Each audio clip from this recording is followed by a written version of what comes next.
오늘은 목적이 이끄는 삶을 살라 7번째 시간입니다. 제목은 그리스도 안에서 스승을 만나라 하는 것입니다.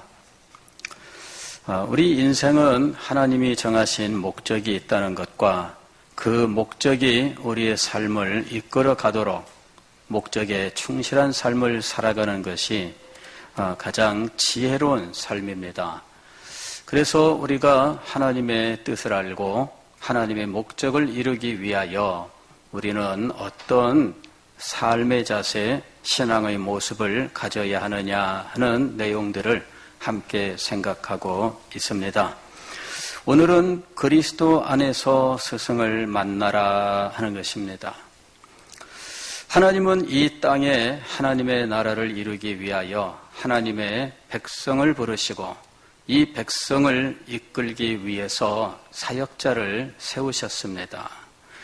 그러니까 우리는 이 세상에 홀로 살아가는 것이 아니라 하나님의 백성으로서 존재한다는 것과 하나님의 백성으로서 하나님의 나라를 이루어야 하는데 이 나라를 이루기 위하여 백성들을 지도하고 이끌어가는 사역자를 하나님이 세우셨다 하는 것입니다. 칼빈은 그의 기독교 강요 제4권 3장 1절에서 교직제도를 이해하라 이렇게 권면을 하고 있습니다. 교회의 교직제도를 이해하는 것이 우리의 신앙생활에 얼마나 유익을 끼치는지 몰라요. 칼빈은 이렇게 이야기합니다. 하나님만이 교회를 다스리시며 하나님이 교회 안에서 최고의 권위를 가지신다 하고 말씀하셔요. 즉 교회 안에서 하나님보다 높은 존재는 없어요. 누가 교회를 다스리느냐? 하나님이 다스리셔요. 그런데 하나님은 그 통치의 권세를 어떻게 행하시느냐 하는 거죠. 하나님은 통치의 권세를 말씀으로 행사하신다라고 말씀하고 있어요.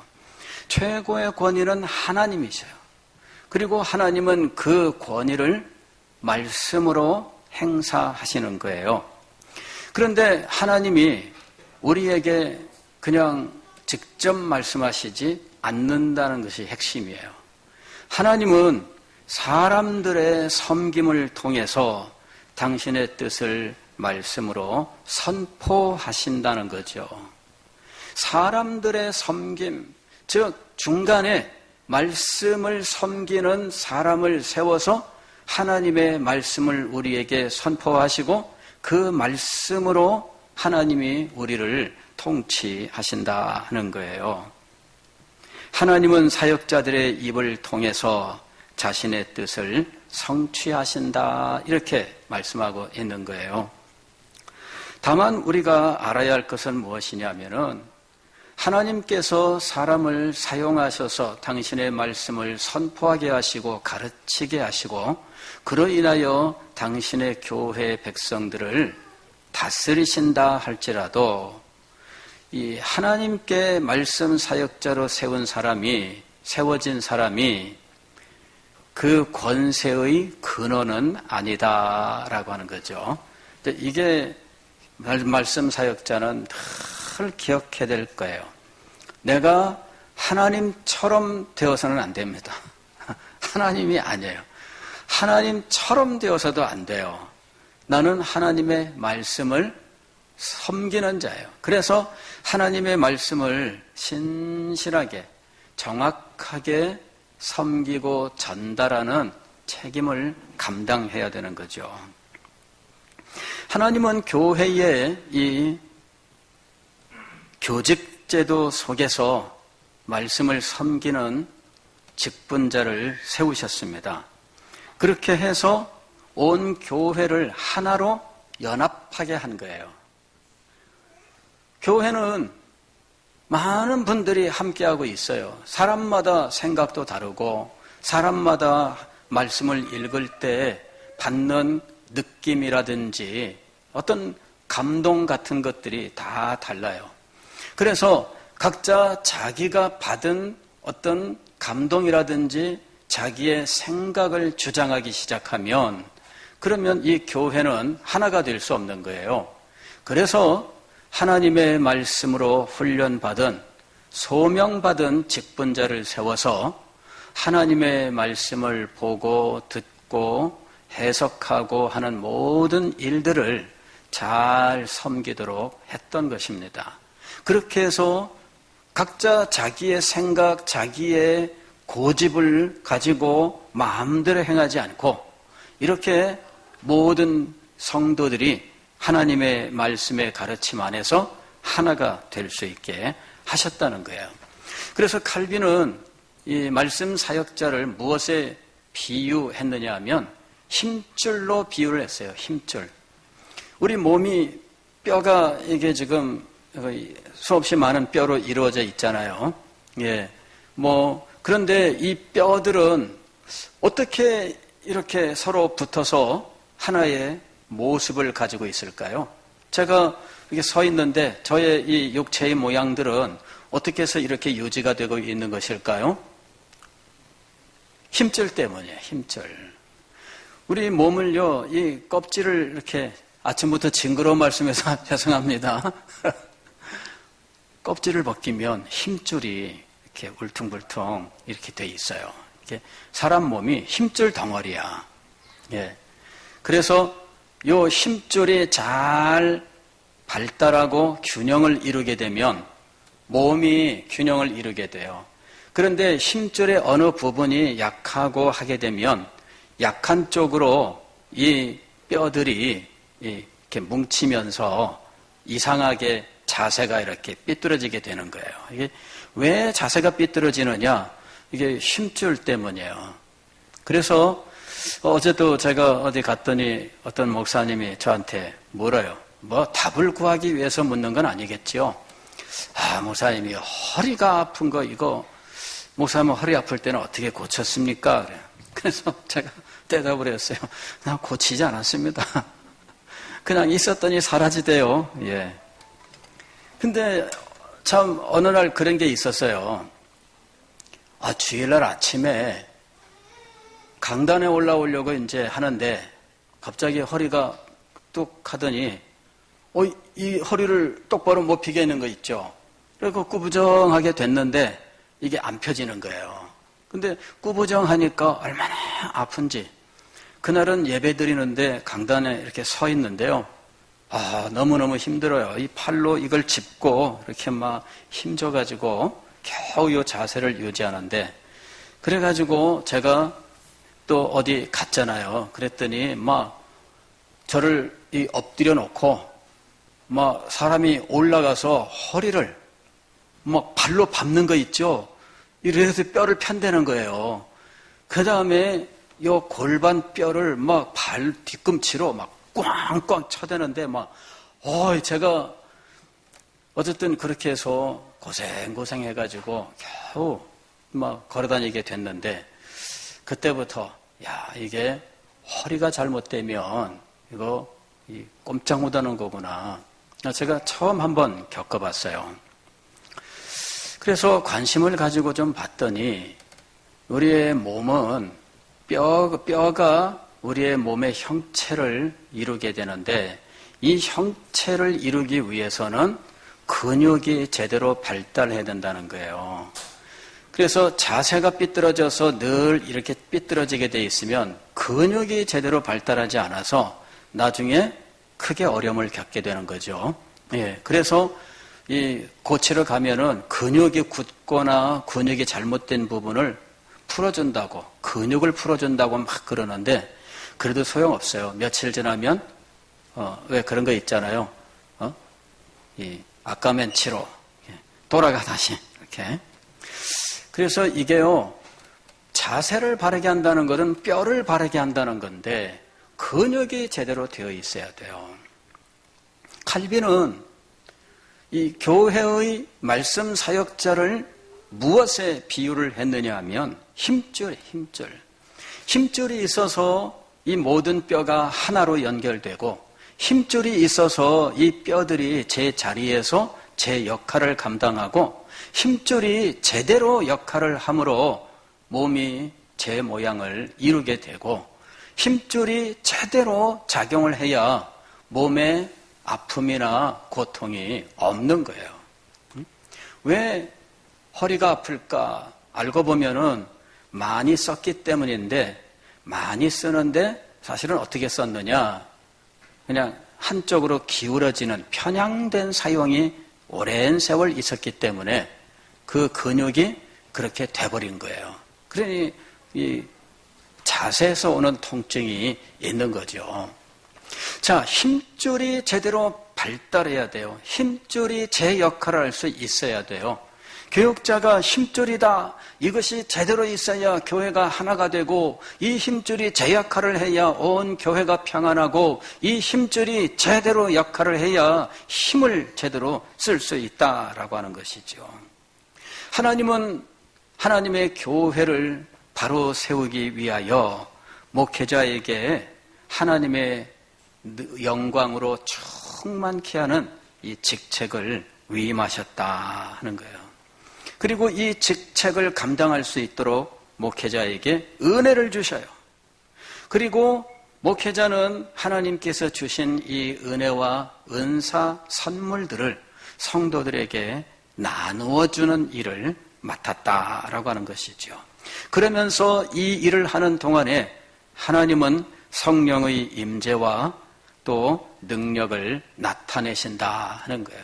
즉 사람이 이 일을 맡아 하지만 하나님은 그에게 그가 사역하는 동안에 성령의 임재, 성령의 은사 선물을 주셔서 이 일을 능히 할 수 있도록 또 성도들은 하나님의 성령이 주시는 이 은혜와 또 능력을 받도록 하신다는 것이죠. 그렇게 해서 그리스도의 몸이 세워진다라고 이야기를 한 거예요. 에베소서에 보게 되면은 그리스도의 몸을 세우려 하심이라 하는 말씀이 있어요. 그리스도의 몸을 세우려 하심이라. 그런데 어떤 방식으로 그리스도의 몸을 세우시느냐 하면 교회에 은사를 주심으로 이 그리스도의 몸을 세우십니다. 그런데 교회에 주시는 은사가 무엇이냐? 우리는 어떤 이적적인 은사를 생각해요. 어떤 이 말씀의 지식의 말씀, 지혜의 말씀, 무슨 예언, 신유, 방언, 또 통역, 이런 것들 생각해요. 그런데 에베소서를 보게 되면 그 교회에 주시는 특별한 은사가 있는데 그것이 바로 말씀 사역자예요. 말씀 사역자가 교회에 주시는 하나님의 선물이에요. 이것이 하나님께서 교회에 주시는 영적 은사인 것이에요. 그래서 여러분들이 말씀 사역자를 하나님께서 주시는 영적 은사로 알고 믿음으로 받으면 유익을 많이 얻을 것이지만 하나님께서 주시는 성령의 은사로 받지를 못하면 이 은사를 늘 버리게 되는 거잖아요. 은사를 받았으면 믿음으로 잘 활용해서 그 은혜를 누려야 되는데 교회에 주시는 성령의 은사, 하나님께서 베푸시는 은혜의 선물은 무엇이냐면 말씀 사역자인 거예요. 그래서 어떤 사람은 사도로, 어떤 사람은 선지자로, 어떤 사람은 목사와 교사로 주셨다. 그리고 바로 그들이 이 하나님의 교회를 세워나가도록 하는 거예요. 그래서 성도들이 마음껏 하나님의 일을 하게 하는 거예요. 이런 섬김을 통해서 성도들은 하나님께서 주시는 은혜를 받으면서 교회 자체는 그리스도의 장성한 분량까지 성장하게 돼 있어요. 그리고 그 안에 있는 모든 성도들은 마치 지체들이 서로 상합하고 연락하면서 도움을 주고 받으면서 함께 성장하고 함께 세워져 가게 하셨다는 거예요. 그러니까 이 교직제도에 대하여 이해하라. 그것을 잘 이해하는 것이 우리가 신앙생활을 하는데 신앙생활에 바른 길을 걸어가게 하고 또 신앙생활에서 누릴 수 있는 많은 하나님의 은혜들을 누릴 수 있게 하는 길이다라고 하는 거예요. 이 교육제도에 대해서 우리는 사실 깊이 생각하지 않아요. 교회에 오면은 그냥 교회 제도가 있기 때문에 당연히 그렇다고 생각을 하지요. 그렇게 하신 하나님의 뜻을 생각해야 된다는 거예요. 그렇게 하게 하신 하나님의 뜻을 생각지 못하고 그냥 아무 생각 없이 교회를 다니면 안 돼요. 우리는 늘 이런 마음을 가져야 돼요. 주의 뜻이 이루어지이다. 주의 뜻이 이루어지이다. 이 마음을 가져야 돼요. 저도 참 지내면서 종종 그런 기도를 드려요. 주님, 주의 뜻이 이루어지기를 원합니다. 그리고 주의 뜻이 이루어지는 것이 가장 좋은 줄을 믿습니다. 이렇게 하나님 앞에 기도하는 거예요. 어떨 때는 내가 원하는 대로 일이 안 될 수 있잖아요. 내가 계획한 대로 안 될 수 있잖아요. 그럴 때 우리는 마음속에 불만이 차게 돼 있어요. 혹은 원망도 일어나고 그럴 때 하나님 앞에 기도하는 거죠. 그러면서 하나님, 이렇게 된 것이 다 주의 뜻입니다. 제가 참 마음속에 이 불만을 품고 원망하게 될 때 마음속에서 기쁨이 사라지는데 이런 기쁨이 없이 원망을 품고 주님의 일을 할 수가 없잖아요. 그래서 어느 날 문득 그런 깨달음이 왔어요. 주의 뜻이 이루어지는 것이 가장 아름답고 가장 좋은 것이구나. 그때 떠오른 말씀이 뭐냐면은 예수님께서 하셨던 말씀이에요. 옳소이다 주여, 이렇게 된 것이 아버지의 뜻이니이다. 옳소이다, 이렇게 된 것이 아버지의 뜻이니이다 하신 예수님의 말씀이 떠올랐어요. 그래서 그 순간 주님 앞에 제가 기도를 이렇게 드렸어요. 옳소이다 주여, 이렇게 된 것이 하나님 주님의 뜻입니다. 옳소이다, 이렇게 주님 앞에 인정을 하는 거예요. 옳소이다. 그래서 하나님 앞에 제가 옳소이다 주여 하고 나니까 다 풀리는 거 있죠. 맞아. 제가 누구를 원망하고 누구를 미워하고 누구에 대해서 무슨 다른 마음을 가지고 어떤 일에 대해서 자기 마음대로 안 됐다고 어떤 일에 대해서 불평하고 아니더라는 것이죠. 그래서 옳소이다 주여. 옳소이다 주여. 제가 원치 않는 어떤 일들이 있다 할지라도 옳소이다 주여. 이 일을 통해서 하나님께서 저에게 무슨 일을 이루시기를 원하십니까? 이 일을 통해서 하나님의 뜻을 알게 해주십시오. 제가 순종하겠습니다. 이 마음을 가지고 무슨 일이든 대하니까 마음에 평화가 와요. 마음에 평화가 와요. 예전에는 내가 세운 목표, 내가 세운 계획, 이것 달성하지 못했다. 이것 때문에 누가 이것을 방해했다. 누가 이것을 반대했다. 이런 것들이 마음에 남잖아요. 근데 옳소이다 주여. 그런 사람을 통해서, 그러한 의견을 통해서 하나님께서 저에게 가르치시고 깨우치시는 일이 있다는 것을 인정하고 보니까 이런 것들을 다 받아들이면서 하나님의 뜻을 더 깊이 구할 수 있게 되더라 하는 거예요. 참 여러분, 이 목회자와의 관계는 바로 그런 것입니다.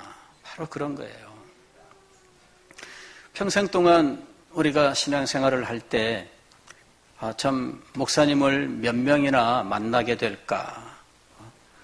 저는 지금까지 제가 사역자가 되고 모셨던 담임 목사님들도 몇 분이 계시지만, 그러나 성도로서 목사님은 한 분 모셨죠. 그래서 저로서는 그렇게 크게 이렇게 갈등하거나 그럴 만한 것은 아니었는데, 여러분들은 평신도로 평생을 산다면 목사님을 아마 평생 동안에 몇 분을 거쳐야 될 거예요.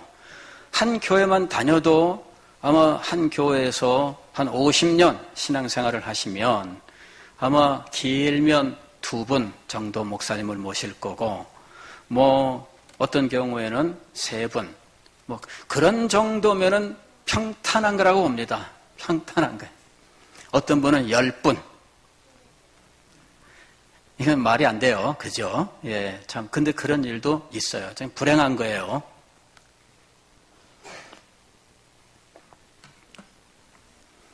한 교회에서 신앙생활을 하는 동안 평탄하게 신앙생활을 하고 목사님을 2분, 한 3분 이렇게 순탄하게 이 목사님이 사역이 이어지면서 그 사역 속에서 신앙생활을 할 수 있다면 이거는 정말 큰 복입니다. 큰 복이에요. 여러분, 저는 목사로서 이 목사님과의 갈등 때문에 신앙생활에 어려움을 겪는 성도들이 예상외로 많다 하는 것을 보면서 참 안타깝게 생각을 해요. 늘 마음속에 이런 현실에 대해서 참 괴로워하고 뭐 우리 교회가 아니더라도 다 하나님 교회의 하나님의 백성들인데 그 아픔을 외면할 수 없어요. 그러나 제가 역할 자체가 지극히 작고 보잘것없는데 그 모든 것들을 제가 다 책임질 수는 없어요.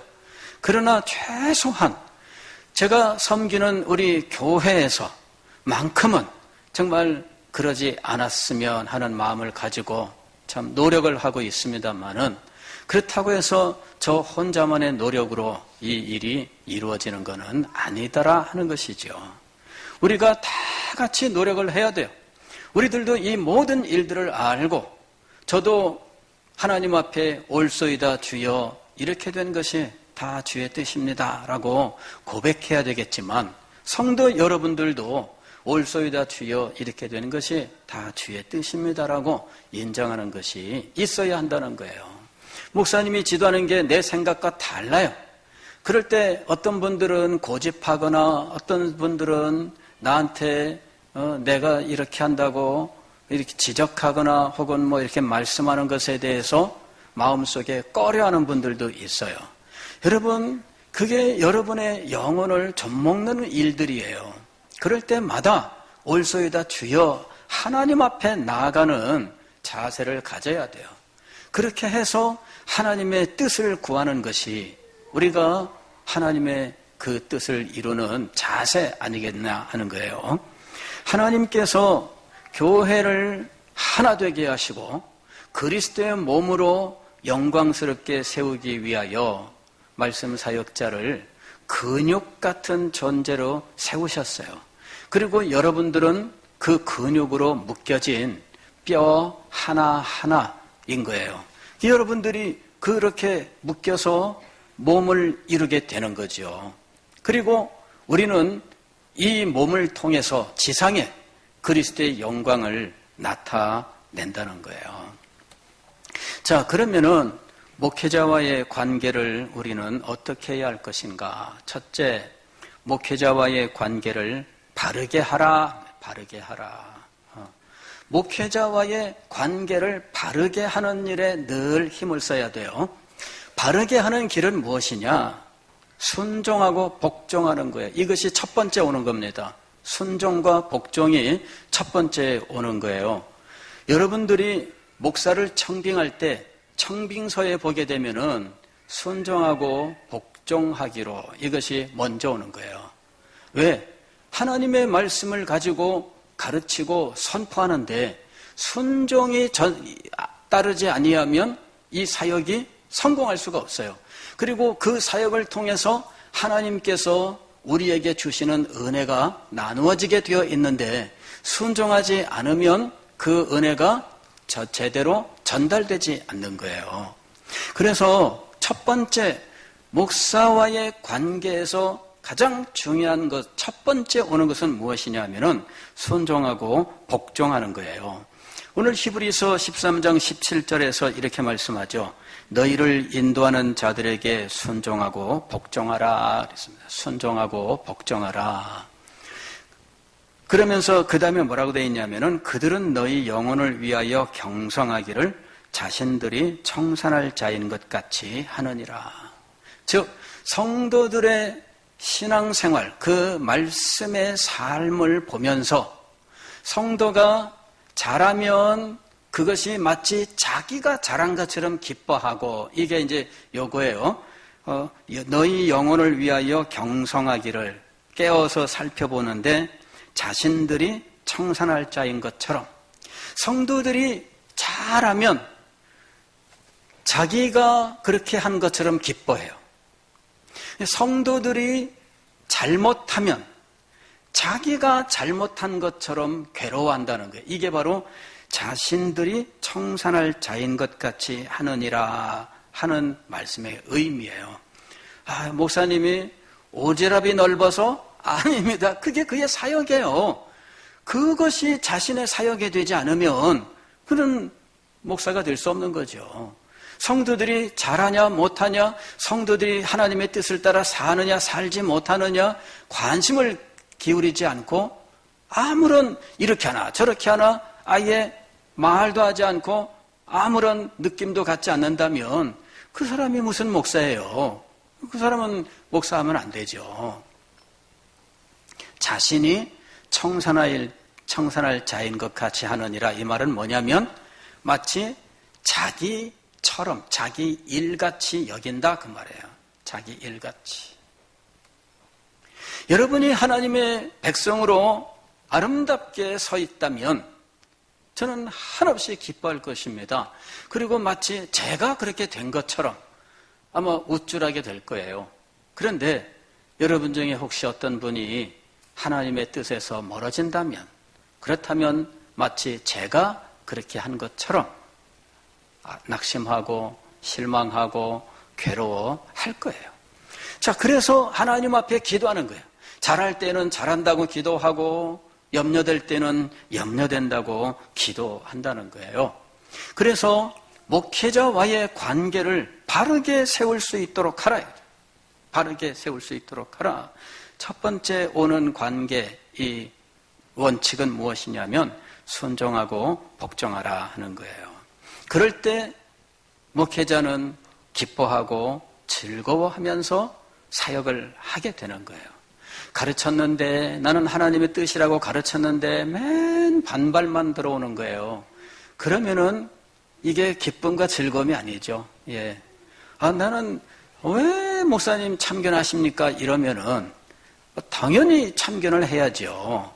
근데 간섭이 싫습니다. 이러면은 그 사람의 영혼에 무슨 유익이 있겠어요? 그건 여러분 간섭을 오히려 기뻐하고 즐거워해야 돼요.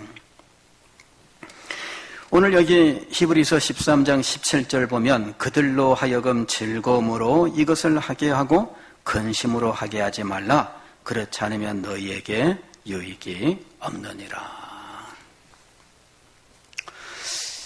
여러분, 오늘 우리 여기는 청소년들 또 우리 어린이들도 함께 예배를 드리고 있습니다. 저는 우리 청소년 여러분들에게 오늘의 말씀이 너무 중요한 말씀이라고 생각을 해요. 또 우리 어린이들도 오늘의 말씀이 너무나 중요한 말씀이에요. 여러분이 앞으로 평생 동안 이 교회를 세워나가고 하나님의 백성으로 살아갈 때 이제 여러분들은 장호영 목사 이외에 또 다른 목사님을 여러분의 목사로 또 모시게 될 거예요. 그걸 위해 기도해야 돼요. 부모님들도 그 일을 위해서 기도하셔야 돼요. 좋은 목사님을 만나고 또 목사님과 바른 관계를 맺을 수 있도록 위해서 기도해야 돼요. 저는 우리 교회에서 참 많은 사람들이 서울에 대학 때문에 공부하러 서울에 올라갔는데 서울에 올라가서 부모님 슬하를 떠났을 때 정말 부모님 슬하에 있을 때보다 더 은혜롭고 기쁨으로 신앙생활을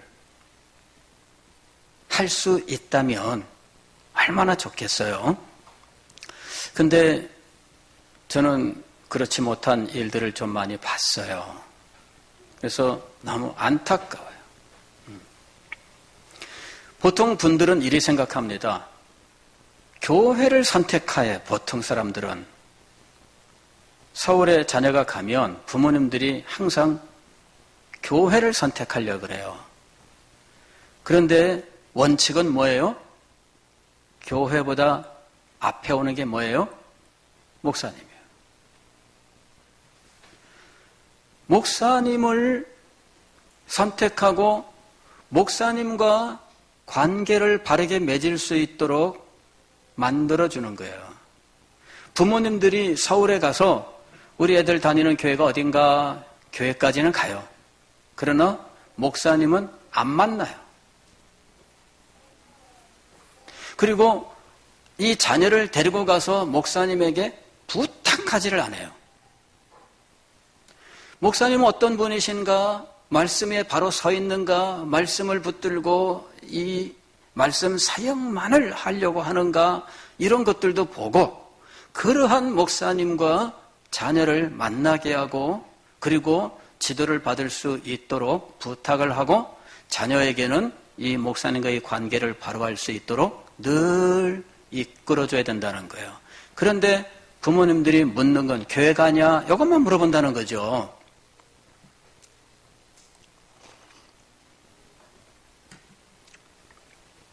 교회 가냐?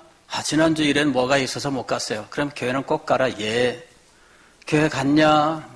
지난주에는 무슨 일이 있어서 못 갔어요. 그러냐? 교회 가라. 아니에요. 목사님과의 관계를 만들어줘야 돼요. 이게 중요한 거예요. 신앙생활에서 목사님과의 관계를 만들어주는 것만큼 중요한 것이 없어요. 그래서 이 목사님이 이 아이를 기억하고 위해서 기도하고 만날 때마다 살펴주고 말 한마디라도 이야기해주고 그 생활을 돌봐줄 수 있도록 하는 거 여러분 얼마나 중요한지 몰라요. 관계, 목사님과의 관계를 만들어줘야 돼요. 오늘 여기 있는 우리 청소년 여러분 또 우리 어린이 여러분 여러분들은 목사님과 될 수 있으면 멀어지려고 하는 마음들을 갖기가 쉬운데 여러분 이게 유익되지가 않아요. 유익되지가 않아요. 두 번째로 목사님과의 친근하게 지내라. 친근하게 지내라. 가까이 하라. 이것이 두 번째예요. 가까이 하라. 저는 교회 생활 그냥 복잡하지 않게 하고 싶어요. 교회만 왔다 갔다 하는 분들이 있어요. 이전 교회에서 제가 상처를 많이 받았어요. 이런 분들도 있고요.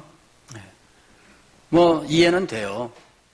근데 이전 교회에서 상처받았다고 해서 그 다음 교회는 손님으로 다니겠다 하는 것은 잘못된 생각이에요. 교회를 제대로 선택을 하고 목회자와의 관계를 회복하고 교회를 섬기고 성도의 교제를 나누면서 하나님의 나라를 이루는 것은 정말 중요한 거예요. 내가 이전 교회에서 무슨 경험이 있었든지 그 경험 때문에 지금 뒤로 빼고 하나님의 나라를 위하여 아무런 일도 하지 않는 이런 사람이 된다면 하나님이 기뻐하실까요? 하나님께서 그 사람의 삶에 역사하실까요? 그렇지 않습니다. 이전에 어떤 경험이 있다면 하나님 앞에 기도하고 주님 이 모든 것들을 다 치유해 주시고 제가 이제 새로운 곳에서 정말 모두 잊어버리고 깨끗하게 치료함 받고 충성 다하겠습니다. 그런 마음을 가지고 충성을 해야죠. 그래서 왔다 갔다만 하겠습니다. 이 왔다 갔다 하기 위해서 큰 교회 가는 거예요. 큰 교회 가면은 작은 교회 오면은 인사하는 사람이 많아. 5, 6명이 와서 인사하는데 이 교회는 사람 한 사람 오면은 막 붙잡으려고 난리치네. 여러분 죄송한 말씀이지만 붙잡으려고 난리치지 않습니다. 돌봐드리려고 많은 분들이 관심 갖고 그럴 뿐이지 붙잡으려고 난리치지 않아요. 우리 교회 그래요. 우리 교회 그래요. 여러분들이 전화한다면 스스로 마음이 움직여서 어떻게 해서든지 도와드리고 또 사랑으로 교제하고 싶어서 전화한 거예요. 정말입니다, 여러분. 내가 어떤 일이 있다고 해서 모든 걸 그렇게 왜곡시켜 보기 시작하면 한이 없어요. 큰 교회 가서 좋은 시설만 그냥 즐기기를 원하는 분들이 많습니다. 요즘은 헌신보다는 즐기는 걸 원하는 분들이 많아졌어요. 그러나 여러분, 우리의 이 모든 상처들을 하나님께 맡기고 하나님이 치료해 주시기를 기도하고 우리는 새롭게 관계를 가지고 내가 그 속에서 말씀의 지도를 받으면서 하나님의 뜻을 이루는 삶을 살아가야 돼요. 목사님과 친근해지세요. 친근해지세요. 우리 목사님은 강단에서 딱 보니까 엄숙하게 보여. 설교할 때도 보니까 저 그렇지 않습니다. 예. 개인적으로 만났을 때 제가 그렇게까지 한 경우는 없습니다. 무슨 말씀을 하시든지 들어드리려 하고 그리고 편하게 말씀하시도록 하려고 하고 어떻게 해서든지 그 말씀을 기억하고 몇 년이 되더라도 제가 할 수 있는 기회가 되면 하려고 해요. 친근하게 하라, 친근하게 하라. 목사님하고 형식적 관계만을 가지려고 한다. 이제 이런 분들이 있어요. 그건 신앙생활에 도움이 되지 않습니다. 신앙생활을 위해서, 하나님이 베푸시는 은혜를 위해서 우리는 목사님과 가까워지는 것이 중요해요. 때로는 왜 그런 거 필요하잖아요. 요새는 뭐 휴대폰으로 스타벅스 커피 한 잔 보내는 것도 쉽잖아요. 그거 뭐 얼마나 가요? 사모님하고 커피 한 잔 드세요. 2잔 보내면은 뭐 8,200원이에요. 그 크지도 않아요. 여러분들이 얼마든지 그러면은 저도 가만히 있지 않습니다. 저도 다시 답장도 보내고 때로는 기억해서 저도 또 커피를 보내기도 하고 이렇게 해요. 서로 오고 가는 거죠. 예. 그래서 여러분 이렇게 친근하게 하셔야 돼요. 뭐 하실 말씀도 못한 채 막 속 끓이고 이런 분들도 있어요. 그러실 필요 없습니다. 그냥 언제나 자유롭게 편안하게 말씀하시면 그러면 다 괜찮아요. 친근하게 해야만 우리가 모든 면에서 자유로워질 수가 있어요. 그렇지 않으면은 뻣뻣해지잖아요, 마음이. 그리고 형식적인 관계가 되어버리고 그럴 경우에는 쉽게 맘상하는 거예요. 그래서 여러분들이 이걸 꼭 기억하십시오. 제가 우리 청소년들 집회를 제가 금년에 못했습니다. 제가 꼭 하려고 하는 이유, 또 과거에 청년들 집회를 제가 늘 했던 이유는 바로 이것 때문이에요. 친근함 때문이에요. 그래서 서로 가까워지고 말씀으로 교제하는 기회를 갖기 위해서 그렇게 했어요. 세 번째로는 평생의 멘토로 삼으라 하는 것입니다. 평생의 멘토로 삼으라. 성도들이 요새는 참 많이 성장을 해서 참 뭐 사업을 하든지 뭐 직장을 선택하든지 무슨 일을 하든지 목사님에게 말씀하지 않고 이제 스스로 알아서 하는 일들이 참 많습니다. 근데 정말 지혜로운 사람은 목사님에게 와서 상담을 해요. 목사님이 그쪽에 더 잘 알까요? 그렇지 않죠.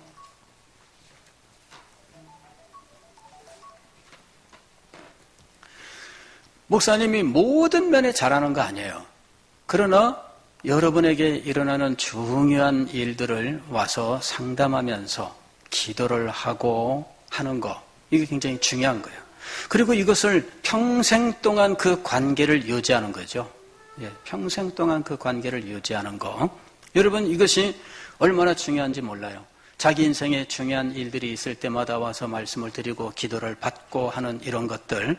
그리고 또 살다 보면 자기의 가지가지 일들을 만나게 되는데 그런 일들을 말씀을 드리면서 또 기도를 받고 그러는 동안에 내 마음속에 생각도 정리가 되고 마음도 정리가 되고 기도도 받고 하면서 새로운 힘을 얻고 새로운 기회를 가지게 되는 거예요.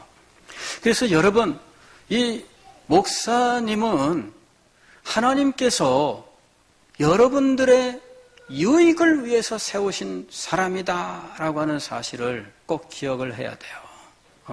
여러분의 유익을 위해서 세운 사람이에요. 그런데 그것을 제대로 마음속에 새기지 못하고 그 유익을 누리려고 하지 않는, 아니 그런 쪽에 생각이 없는 이런 경우들이 참 많다는 거죠. 너무나 안타까운 거예요. 유익을 얻으라는 거죠. 유익을 얻으라. 목사와의 관계를 통해서 유익을 얻어야 돼요. 어떤 분들은 설교만 듣기를 원하는 사람들이 있죠. 그렇게 해서라도 뭔가 깨달음을 얻고 힘을 얻을 수 있다면 그것도 유익을 많이 얻은 거는 맞아요. 그러나 거기서 그치지 말라는 거예요. 거기서 그치지 말라. 더 나아가서 인격적인 관계를 맺으면서 하나님의 나라를 함께 이루어가는 동역자가 되라 하는 거죠. 그 일을 위해서 목사를 여러분의 삶에 멘토로 삼으라 그 얘기예요. 응? 여기 우리 청소년들 여러분들이 또 서울로 대학을 지나갈 수도 있어요. 그럼 교회 떠나겠죠? 이제 평생 장호영 목사 안 볼 겁니까? 그렇게 하면 안 돼. 그 유익한 게 아니야. 그것은 유익한 거 아니에요. 여러분이 어디에 가 있든지 안부를 전하고 또 부산에 내려오면 찾아와서 인사를 하고 찾아올 때는 그냥 오지 말고 자, 어쨌든 그러면서 이렇게 만들어 가는 거예요. 그럼 만들어 가서 평생 동안 이런 것들을 쌓아가면 여러분들의 삶이 안전해요. 안전해요. 얼마나 여러분의 삶이 하나님의 은혜 가운데 보호를 받는지 몰라요. 그런 것이 없으니까 마음대로 행하는 거예요. 부모님들도 마찬가지예요. 지방에 어디 갔다가 자녀가 집에 왔어요. 목사님한테 인사하러 가야 된다. 같이 오든지 목사님께 인사 다녀와라. 꼭 챙겨주든지 그 필요한 거예요. 근데 놀러 가기 바쁘죠. 집에 오면은 친구 만나기 바쁘고 그래서 나도 얼굴 못 봅니다. 제가 물어봐요. 방학인데 어떻게 잘 지내나요? 저도 얼굴 못 봅니다. 이러시더라고. 제가 물어볼 때는 이 녀석이 오기는 왔는데 어떻게 지내나 관심이 있어서 그러는 거잖아요. 예. 부모님들이 목사님에게 인사 갈 수 있도록 챙겨줘야 돼요. 목사님에게 인사를 갔다 와라. 꼭 갔다 왔니? 무슨 말씀 하시더냐? 기도는 해 주시더냐? 묻고 그래야죠. 그렇게 해서 이 관계를 잘 이루어가야 그래야 여러분 하나님께서 주시는 은혜가 나누어지는 거예요.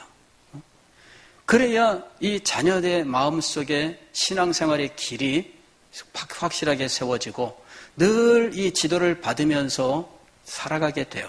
또 무슨 일을 어떻게 당할지 모르지만 마음속에 든든한 어떤 보호 장벽 같은 것들로 작용을 해요. 여러분, 우리가 만들어 가야 돼요. 이 관계를 만들어 가지 않고 이 관계를 소중하게 아름답게 정말 친근하고 즐겁게 만들어 가야 돼요. 그냥 관심 없이 방치하면 안 돼요. 이 관계를 만들기 위해서 여러분들은 늘 하나님께서 이 관계를 통해서 은혜를 주신다라고 하는 사실을 기억하고 그 은혜를 누릴 수 있도록 해야 된다 하는 것입니다. 사랑하는 성도 여러분, 오늘은 하나님의 뜻을 따라 사는 삶을 위하여 꼭 필요한 것 한 가지, 그리스도 안에서 스승을 만나라 하는 제목으로 생각을 했습니다. 이런 하나님의 예비하신 은혜를 받아 누리시는 여러분, 또 여러분의 자녀들이 되시기를 주의 이름으로 축원합니다. 기도하겠습니다.